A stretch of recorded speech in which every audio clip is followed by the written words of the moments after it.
3 मार्च को होली का क्रम है, उस दिन ग्रहण है, इसलिए धुरंडी का जो कार्य है वो 4 मार्च को सभी लोग मनाएंगे और 5 मार्च को बाबा देवाधिदेव महादेव की होली सीहोर में सुबह 9 बजे मनाई जाएगी। होली का क्रम धुरंडी रहती है, होली खिलाती है। मेरा निवेदन है, होली का त्योहार आ रहा है, उस फागुन के त्योहार में मेरा देवाधिदेव महादेव माता पार्वती के साथ होली खेलता है, मेरा कृष्ण कन्हैया राधा रानी के साथ होली खेलता है। आप भी अपने इष्ट मित्रों के साथ होली खेलिए और दिल से खेलिए। तो कभी मौका लगे तो एक बार महादेव की होली खेलने के लिए आप सीहोर, कभी मौका लगे, तुम ब्रज की होली तो बहुत खेले होगे, एक बार महादेव की होली खेलने सीहोर आओ। हमारा कुबेरेश्वर बाबा भी होली खेलता है, ऐसा रंग में रंगता है कि वो फिर रंग कभी छूटता ही नहीं। एक ही दिन करते हैं वहां, बस एक तो कभी अपने स्वभाव को नहीं बदलना। हम भी उसमें रहते हैं, पूरी होली में आपके साथ में गुलाल खेलने के हम भी सामने तुम्हारे साथ साथ चलते हैं, क्योंकि हम 5 महादेव के साथ होली खेलने के लिए उस दिन निकलते हैं। 5 महादेव, उस दिन हमारा नियम रहता है 5 महादेव के मंदिर जाना है, उनके साथ रंग खेल कर आना। 5 महादेव के साथ जो रंग खेला वो जिंदगी में पंचम इंद्री हो, चाहे वो कर्म इंद्री हो, चाहे वो ज्ञान इंद्री हो, चाहे वो मन रूपी इंद्री हो, ये सब भगवान के रंग में रंगी रहे, इसलिए हम 5 महादेव के साथ होली खेलने के लिए उस दिन निकलते हैं। कभी आपको मौका लगे तो आप अंदाजा लगाना, जो सीहोर के आसपास के हो या आसपास रहते हो, अगर छुट्टी मिल जाए तुम्हें होली के समय पर, तो उस समय पर स्मरण करना। जिस दिन होली जलती उस दिन नहीं, उसके दूसरे दिन भी नहीं, उसके तीसरे दिन शिव तत्व सुबह हम जल्दी उस समय 9 बजे होली खेलने के लिए बाबा के साथ निकल गए। शिव तत्व अहम से, अहंकार से दूर हो जाओ। दिवाली तुमको थोड़ा सा अभिमान सिखा सकती है, रक्षाबंधन तुमको थोड़ा सा अभिमान सिखा सकती है, मकर संक्रांति तुमको थोड़ा सा अभिमान सिखा सकती है। कई माताएं मकर संक्रांति पर सामान बांटती है, कोई कहेगी मैंने चलनी बांटी, कोई के मैं बाल्टी बांटी, कोई के मैं डब्बा बांटी, मैंने तो ये बांटा, मैंने तो थोड़ा सा अहंकार सिखा सकती है मकर संक्रांति भी। रक्षाबंधन भी तुमको अहंकार सिखा सकती है, मैंने तो देखो चांदी की राखी बंधी, मैंने सोने की राखी बंधी, मेरे बहन ने साड़ी दी, मेरे भाई ने ये दिया, मेरे भाई ने, वो भी अहंकार सिखा सकती है। दीपावली भी अहंकार सिखा सकती है कि मेरे पर्दे इतने के लगाए, सोफा सेट इतने का लिया, बेडशीट इतने के लिए, मैंने घर में रंगोली ऐसी डाली, मैंने गुजिया पपड़िया ऐसा बनाया, वो भी अहंकार सिखा सकती है। सारे त्योहार अभिमान सिखा सकते हैं, केवल एक होली ऐसी होती है जो अहंकार से विहीन सिखा सकती है। मालूम नहीं पड़ता व्यक्ति की शान क्या, सत्ता क्या, शोहरत क्या, कौन हो तुम, वो रंग में डूबे हुए हो। बस शिव तत्व वही कहता है, इस महादेव के रंग में एक बार अगर डूब गए तो फिर तुम उस रंग में रंगने के बाद दूसरा रंग तुम पर चढ़ता नहीं। दुनिया के लोगों ने कहानी गलत गढ़ दी, पूरी कहानी गलत बताई। अगर दुनिया के लोग सही कहानी बताते तो भतीजा और बुआ का संबंध खराब नहीं होता। कहानी गलत थी ना। लोगों ने कहा, हिरण्यकशिपु ने अपनी बहन से कहा, बहन तू अपने भतीजे को गोदी में रख कर बैठ जा और चादर ओढ़ कर बैठ जाना, तू बच जाएगी, तेरा भतीजा जल जाएगा। तो बुआ भतीजे को जलाने के लिए गोदी में लेकर बैठी। बोलो सही है कि गलत है? लोगों ने कहानी गलत बताई। होली का लोगों ने कहा उसने अपने भतीजे को जलाया। पहले तो होलिका का नाम तो निकालो कि होलिका का नाम क्या है। कथा वालों ने कह दिया हिरण्यकशिपु की बहन थी होलिका, वो अपने भतीजी प्रहलाद को गोदी में लेकर बैठ गई। वो प्रहलाद को हाथी के पांव के नीचे डाला, खोलते तेल में डाला, अग्नि में डाला, इसमें डाला, उसमें डाला, नहीं मरा। आखिरी में अपनी बहन से कहा होलिका, तो अपने भतीजे को गोदी में लेकर बैठ गया। पहले उस होलिका का असली नाम तो लाओ, जिस होलिका का नाम विष्णु पुराण में डूंडा लिखा है। क्या नाम लिखा है? डूंडा। होलिका का असली नाम लिखा है विष्णु पुराण में डूंडा। इसलिए आज भी होली में लकड़ी नहीं जलाई जाती, मोटे मोटे डूंड जलाए जाते हैं, क्योंकि उसका नाम डूंडा है। और डूंडा बैठी अग्नि में, भतीजे को गोदी में लेकर बैठ गई। उसके पास में एक ब्रह्मा जी की चादर थी, जिसको ओढ़ कर बैठ जाती थी तो आगी में जल नहीं सकती थी। ढूंढा ने देखा चारों तरफ से आग लग गई, मेरा भतीजा जल जाएगा। तो बुआ को लगा मेरा भतीजा जल जाएगा। बुआ वो होती है जो दुआ देती है, बुआ कभी बद्दुआ नहीं देती है। और ढूंढा ने अपनी चादर को उतारा, आगी चारों तरफ से लग गई, बुआ को लगा मेरा भतीजा जल जाएगा, तो अपनी चादर उतार कर अपने भतीजे पे डाल दी और बुआ खुद जल गई, पर अपने भतीजे को नहीं जलने दिया। ये कथा है, पर लोगों ने उसको पूरी पलट दिया, पूरा पलट दिया। बुआ कब जलाई अपने भतीजे को? आप में से इतनी सारी बुआ बैठी हैं, कभी अपने भतीजे को अपशब्द कहा? कभी अपने भतीजे को श्राप दिया? कभी अपने भतीजे को बद्दुआ दी? नहीं। जब भी बोलती हो मेरा भतीजा खूब फले फूले, भगवान कृपा करे, मेरे भाई जैसा नाम कमाए, मेरा भैया कितना नाम कमाता वैसा मेरा भतीजा नाम कमाए, तो भतीजे को चाहिए जब बुआ घर में आए तो अपने मम्मी पापा से कहना, पापा मम्मी 2 साड़ी देना, क्योंकि अब मेरी नौकरी लग गई है, मैं कमाने लगा हूं, मैं कमा रहा हूं, इसलिए मम्मी एक काम करना, 1 साड़ी पापा देंगे अपनी बहन को और 1 मैं दूंगा अपनी बुआ को। तो मम्मी कहेगी तू अपनी बहन को देना, बुआ को क्यों दे रहा है? तो कह देना अगर आज मैं दूंगा तो उसके भी भतीजे उसको देंगे। ये हमारे यहां क्रम चालू होना चाहिए। होली में मोटे मोटे ढूंढ जलाए जाते हैं।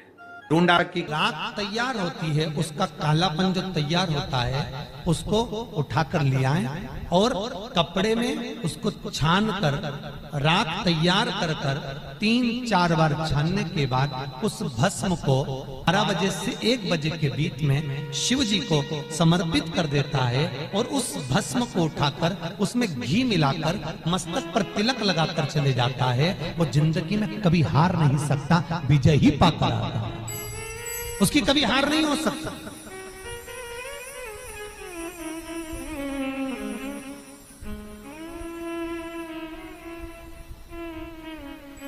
वो कभी हार नहीं सकता। शिव महापुराण की कथा कहती है वो भस्म विजेता को प्रदान करती है। आपको किसी से नहीं कहना, किसी के हाथ नहीं जोड़ना, केवल वो भस्म का तिलक लगाकर जिससे आपका काम निकालना है उसके सामने पहुंच जाए, आपको सुख का अनुभव हो जाए, कार्य सिद्ध। तो भस्म इतनी प्रबल हो गई। मार्च को महादेव की होली, अपने शिवालयों में शंकर जी शिव मंदिर के अंदर चंदन का जल 1 लोटा अवश्य चढ़ाएं। महादेव की होली अवश्य मनाएं। होली आ रही है, लगी नहीं रिया की होली जैसा है। दिवाली आती है तो लगता ही नहीं कि दिवाली जैसा है, राखी आती तो लगता ही नहीं राखी जैसा है। सारे त्योहार फीके हो गए गुरुजी। हमने कहा त्योहार फीके नहीं हुए, त्योहार का कलर फीका नहीं हुआ, त्योहार का रंग फीका नहीं हुआ है, बस त्योहार वही है, गुलाल वही है, मिठाई वही है, गुजिया पपड़िया वही है, खुरमे चकरी वही है, पपड़िया वही है, गुजिया वही है, इंसान वही है।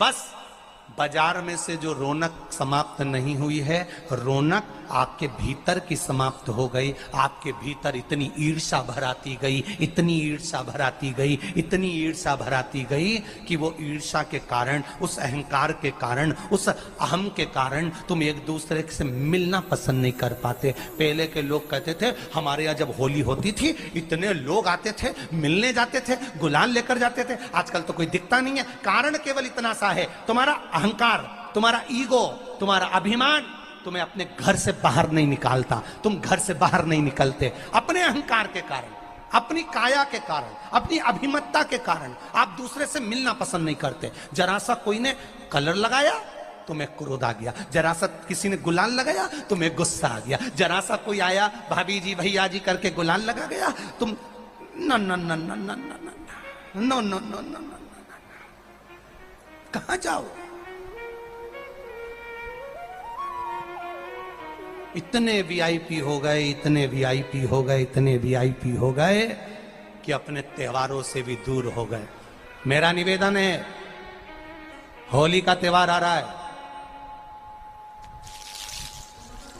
उस फागुन के त्योहार में मेरा देवाधिदेव महादेव माता पार्वती के साथ होली खेलता है, मेरा कृष्ण कन्हैया राधा रानी के साथ होली खेलता है। आप भी अपने इष्ट मित्रों के साथ होली खेलिए और दिल से खेलिए। अरे सीहोर में, सीहोर जिले में एक होली होती थी, उस होली का नाम हमने पिछली बार बदल दिया था। कौन सी होली कर दी थी? महादेव की होली। पिछली बार हमारे सीहोर जिले में हमेशा होती आई थी वो होली, थोड़ा उसका नाम हमने चेंज कर दिया था, तो उसको महादेव की होली कर दिया था। मेरे सीहोर जिले के रहने वाले सभी रहवासियों से, जिले भर के निवासियों से निवेदन करना चाहूंगा, वो पुरानी होली को बंद कर महादेव की होली नाम दिया गया है। शिव मंदिर में जाना है, चंदन का जल शिव जी को 1 लोटा चढ़ाना। एक बात अपनी जिंदगी में उतार कर रखो, शंकर भगवान को घी का दिया भी लगाओ तो तुम्हारे घर में जो असली घी हो, थोड़ा सा भले 1 पत्ती लगाओ, भले इतनी सी बत्ती जलाओ, पर असली घी की जलाओ। शिव जी को अगर चंदन भी लगा रहे हो तो असली लगाओ। शंकर भगवान को चावल भी चढ़ा रहे हो तो असली चढ़ाओ। शंकर भगवान को अगर अष्टगंध भी चढ़ा रहे हो तो असली चढ़ाओ। केमिकल का कोई चीज मेरे महादेव को मत चढ़ाओ जिससे भगवान शिव की मूर्ति नष्ट हो। ऐसी कोई चीज मेरे महादेव को ना चढ़ाओ। अगर शंकर भगवान के साथ आप होली खेल रहे हो तो चंदन का पानी शंकर भगवान को चढ़ाइए, अष्टगंध का जल भगवान शिव को चढ़ाइए। तो करो तैयारी, आ रहा है त्रिपुंडधारी महादेव की होली।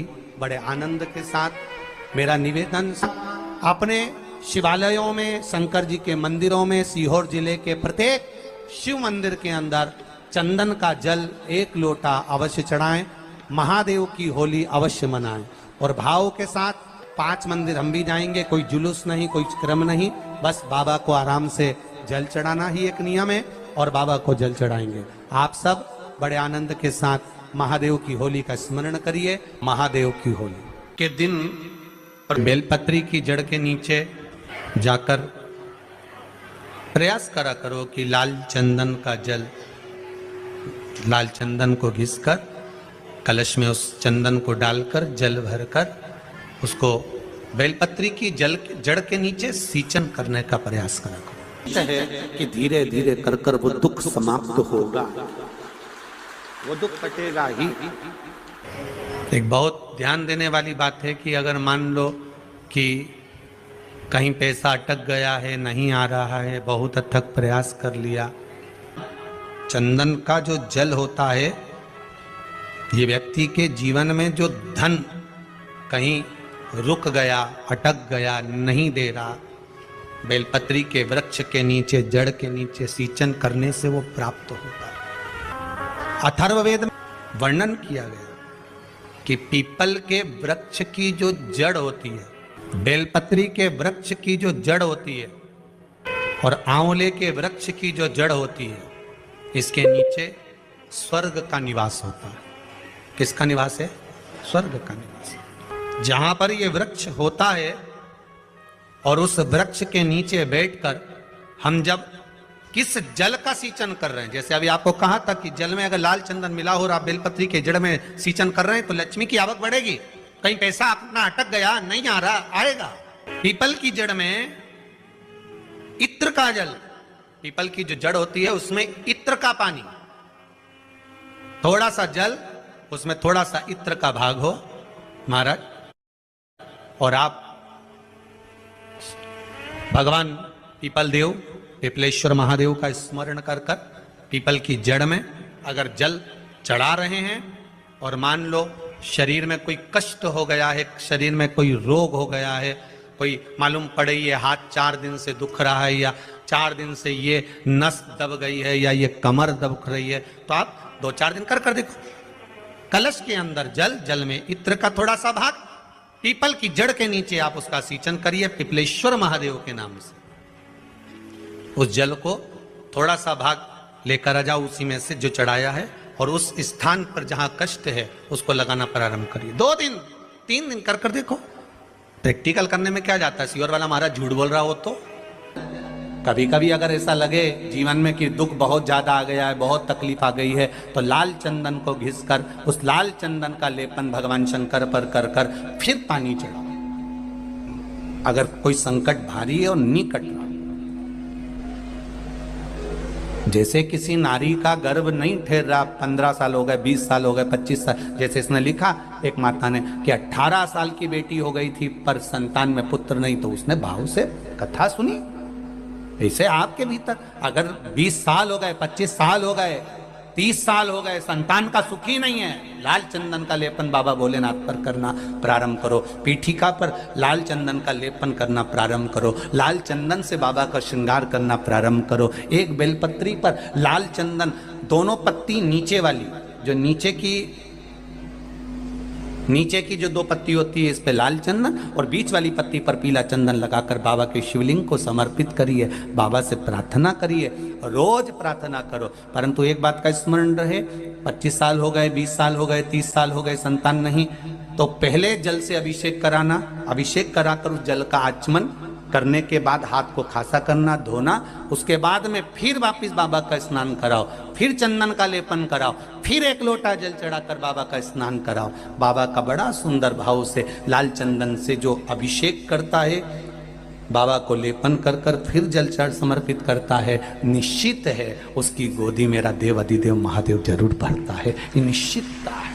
हम तो बेटियों से भी कहते हैं, जिसका विवाह नहीं हो रहा हो, 25 साल, 30 साल, 27 साल, 28 साल, 32 साल, 40 साल हो गए हो, नहीं हो रहा हो बेटा बेटी का विवाह, उसे लाल चंदन का प्रयोग अशोक सुंदरी वाली जगह पर 7 बिंदी लाल चंदन की लगाकर 7 बेलपत्र 7 बिंदी पर रखिए और महाराज अपनी कामना कर कर भगवान से आइए, बाबा देगा, करेगा। 3-4 महीने में विवाह पक्का करेगा। ये लाल चंदन की महत्वता है शिव तत्व। रोग बढ़ गया, बेलपत्री के वृक्ष के नीचे दीप लगाना प्रारंभ करो। बाबा से विनती कर कर घी का दिया लगाइए बेलपत्र वृक्ष के नीचे, बाबा से निवेदन करो, रोग निवारण होगा।